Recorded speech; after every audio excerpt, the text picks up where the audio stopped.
Paychecks on hold, but marble on display. Federal workers in the United States have now missed 2 paychecks, and the human toll is getting raw.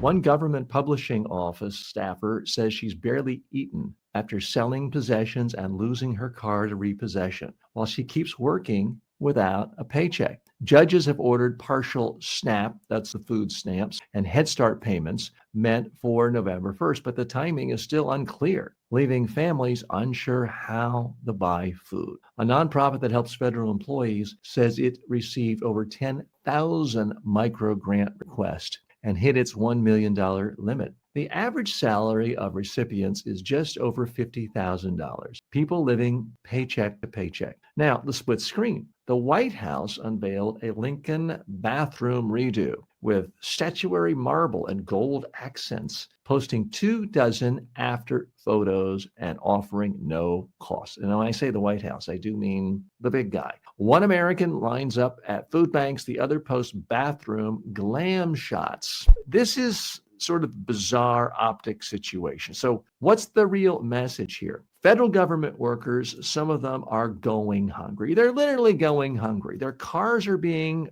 repossessed. What's the message from the White House? Look at all the marble and gold we've now put in to the Lincoln bedroom. This is just bizarre. This is Versailles cosplay. The president has not only been talking about the Lincoln bedroom, but of course, the big ballroom that's going to hold 90,000 square feet and dwarf the White House. Somehow there's money for all of that, and yet we can't pay workers. We can't pay for food for needy children in the country. Let's look at some more of the facts going on here and what's going on. So this is reported by the Times and the Washington Post and a lot of other places. This is not something made up. Actual federal government employees are now going without pay for 2 different pay periods, more than a month. And I certainly remember the first half of my working life, I was paycheck to paycheck. I well remember when I worked for the federal government as an aide to members of Congress more than 30 years ago.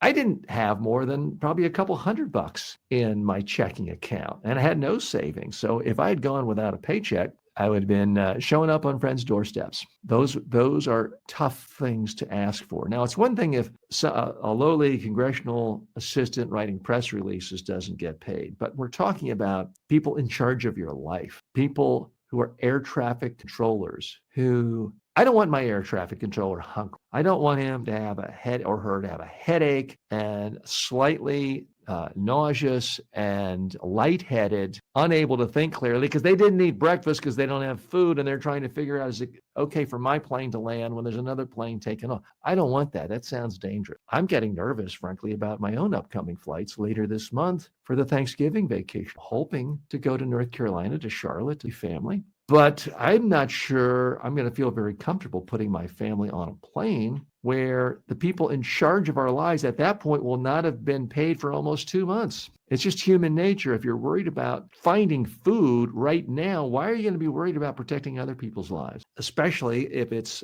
people like Congresswoman Mace yelling at you and telling you to go F yourself, as she is reported to have done recently. So what's going to happen to this government shut? How does it ever end? One of the things that President Trump tried, which I endorsed, yes, was to simply say, okay, enough with the whole filibuster rule. Let's not forget, it is entirely within the power of the Republican Party to open the government now. They do not technically need a single vote from any Democrat. That's simply a tradition where senators have said, okay, in order to give the minority side more power, it's going to take 60 votes to get something passed, not a majority. But that's just a rule the senators cooked up to get themselves a little more power. There's nothing in the Constitution that says pass any legislation, you need 60 votes. So the president, I would say to his credit, because it's not an authoritarian power grab, it's perfectly acceptable and legitimate to end the filibuster. There are reasons against it, but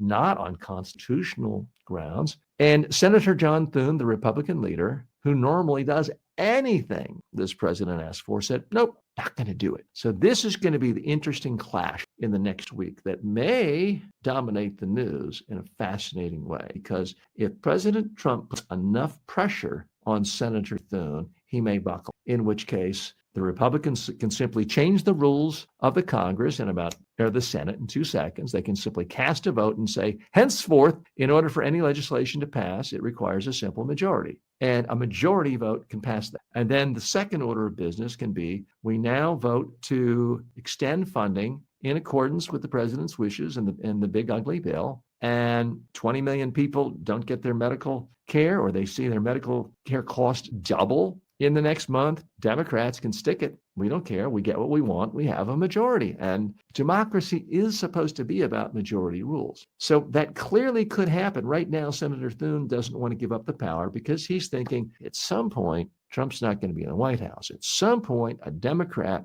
could be in the White House. Democrats could have 53 senators. Republicans are going to be in the minority. And we want the power to stop stuff. So it's understandable. Politicians like power. I'm not saying it's inherently bad. But what I'm fascinated by is this upcoming potential battle between Senator Thune and Donald Trump. Because Trump, he's not one into tradition and niceties. And this whole filibuster thing is kind of just tradition and nicety. If Trump wants the government open, he could force the senators, I believe, to just go ahead and open it without any compromise, without meeting with the Democrats. If he doesn't want to meet with the Democrats, he doesn't have to.